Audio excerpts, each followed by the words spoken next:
E nesse dia de votação no Senado, que decidiu sobre o processo de impeachment de Dilma Rousseff, foram divulgados os números da economia brasileira. O PIB de abril a junho registrou contração de 0,6%. A economia do Brasil, que passa pela pior recessão em décadas, registrou contração do Produto Interno Bruto de 0,6% de abril a junho na comparação com o trimestre anterior. O anúncio foi feito nesta quarta-feira pelo Instituto Brasileiro de Geografia e Estatística. Este é o 6º trimestre consecutivo de resultado negativo da economia do país. Nos primeiros 3 meses do ano, o PIB, que é a soma de todas as riquezas produzidas pelo país, registrou queda de 0,4%, valor revisado pelo IBGE. Em ritmo anual, a queda no segundo trimestre foi de 3,8%. Já nos primeiros 6 meses, a queda foi de 4% na comparação com o mesmo período de 2015. Nesta quarta-feira, a tensão política deve chegar ao clímax com a decisão sobre o processo de impeachment contra a presidente afastada Dilma Rousseff. O presidente em exercício, Michel Temer, afirmou que, se assumir a presidência de forma definitiva diante do possível afastamento da petista, vai concentrar seu governo no ajuste da economia. Vamos falar agora das notícias internacionais. Forças da coalizão liderada pelos Estados Unidos lançaram um ataque aéreo nesta terça-feira na Síria contra um alto dirigente do grupo extremista Estado Islâmico, em meio a versões de que o porta-voz dos radicais foi morto. O grupo extremista Estado Islâmico anunciou nesta terça-feira a morte de seu porta-voz, o sírio Abu Mohammed al-Adnani, quando estava supervisionando operações militares na região de Alepo, norte da Síria. A agência de notícias do grupo informou, citando fontes militares, que al-Adnani morreu enquanto controlava operações para rechaçar as campanhas militares contra Alepo. O dirigente extremista, considerado pelos serviços de inteligência ocidentais como o ministro de atentados do Estado Islâmico, ficou conhecido exortando seus partidários a passar para a ação em seus países de origem, utilizando qualquer arma disponível contra cidadãos dos países membros da coalizão anti-extremista. A coalizão internacional, liderada pelos Estados Unidos, busca desarticular o Estado Islâmico, atentando contra seus dirigentes. Nesta terça-feira, o governo colombiano anunciou oficialmente a convocação de um plebiscito sobre o acordo assinado em Cuba para pôr fim ao conflito com as Farc. A consulta popular está marcada para domingo. República de Colômbia, Dr. Juan Manuel Santos Calderón.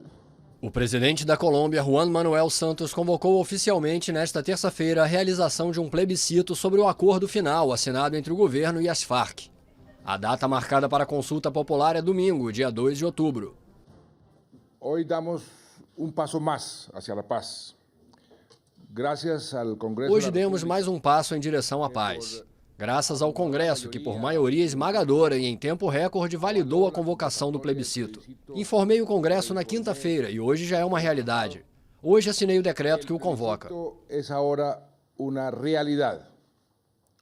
Hoje acabo de firmar o decreto que o convoca. O acordo pretende pôr fim a um conflito que se espalha pelo país há 52 anos. A pergunta que responderão os cidadãos com su sí. A questão a que os cidadãos vão responder com sim ou não é a seguinte: você apoia o acordo final para pôr fim ao conflito e construir uma paz estável e duradoura? A terminação do conflito e a construção de uma paz estável e duradoura? Não é uma pergunta retórica. Não é uma questão retórica sobre se os colombianos querem a paz ou não, mas uma pergunta concreta sobre se apoiam um acordo que já está publicado e difundido. Que já ha sido publicado e difundido. Mesmo antes da votação, as Farc já deram início a um processo de desarmamento que deve se estender por até 180 dias. Buenos dias, colombianos. Vamos conferir agora a previsão do tempo?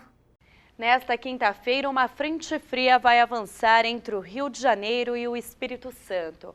O Rio de Janeiro ainda pode amanhecer com chuva forte, mas a tendência é que ao longo do dia esta chuva fique com fraca a moderada intensidade. O céu ainda vai ficar encoberto ao longo do dia com muita nebulosidade e pode chover a qualquer hora. A temperatura ainda fica amena durante a tarde.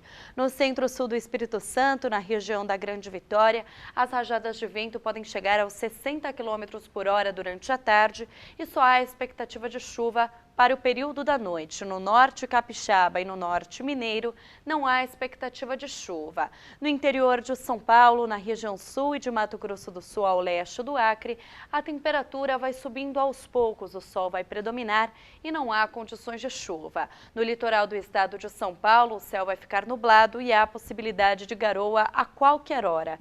Na região metropolitana, o sol já vai aparecer em alguns momentos, mas sempre acompanhado de muita nebulosidade. Não há mais condições de chuva, mas mesmo com a presença do sol, a temperatura ainda fica amena durante a tarde. Em Cruzeiro do Sul, no oeste do Acre, nas últimas 24 horas já choveu 52 milímetros e para esta quinta-feira há previsão de mais pancadas de chuva sobre a faixa escura do mapa, que podem acumular mais volumes. Nas outras áreas do mapa, a chuva deve acontecer entre a tarde e a noite. Brasília já pode ter chuva desde cedo. A mínima prevista para Manaus é de 23 graus e 17 graus em Cuiabá. Máxima de 21 graus em Porto Alegre e em São Paulo e 26 graus no Rio de Janeiro. Sabe aquela mania de não largar o celular por nada? Então, tem gente que sabe aproveitar muito bem esse tempo. Sabe aquela mania de não largar o celular por nada? Então, tem gente que sabe aproveitar muito bem esse tempo. Quem vê o Diego assim, grudado no celular o tempo todo, até pensa que ele está de bobeira. É que, na verdade, estão pintando algumas ideias na cabeça dele.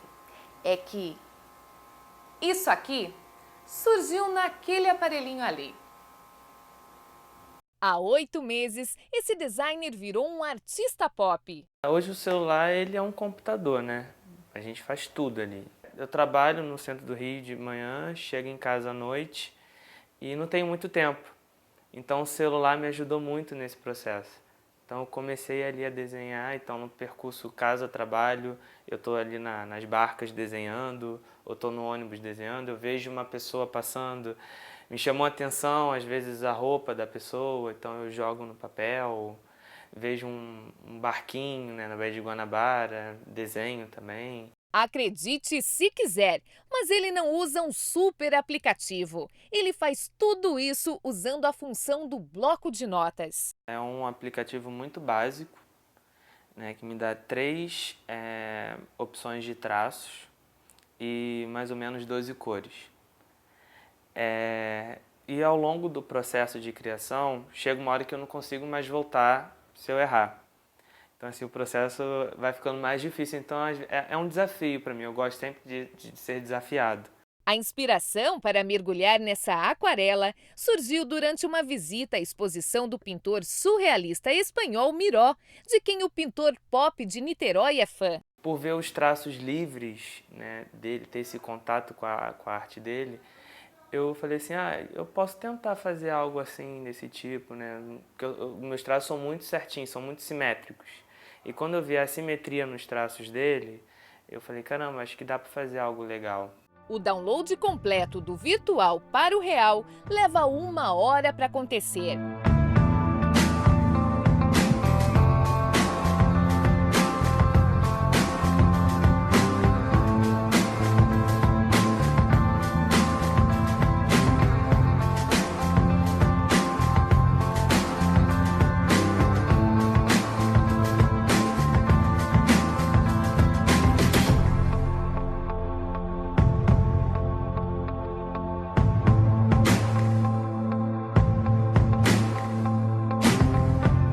Depois que os primeiros traços ficam prontos, surgem cores vivas em telas cheias de identidade e carregadas de histórias. Desde que ele começou a usar o celular para desenhar, já criou 80 telas.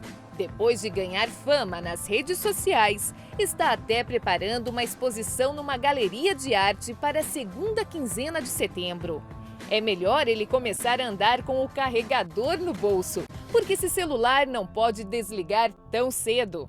Se alguém me vê no celular, né, cabecinha baixa, pode crer que eu tô ali desenhando alguma coisa, tá saindo algo dali. Alguma coisa tá saindo.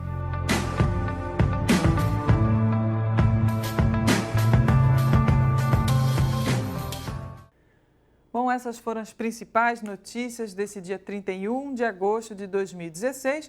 Você continua agora com a programação do canal da Juventude Cristã. Até amanhã.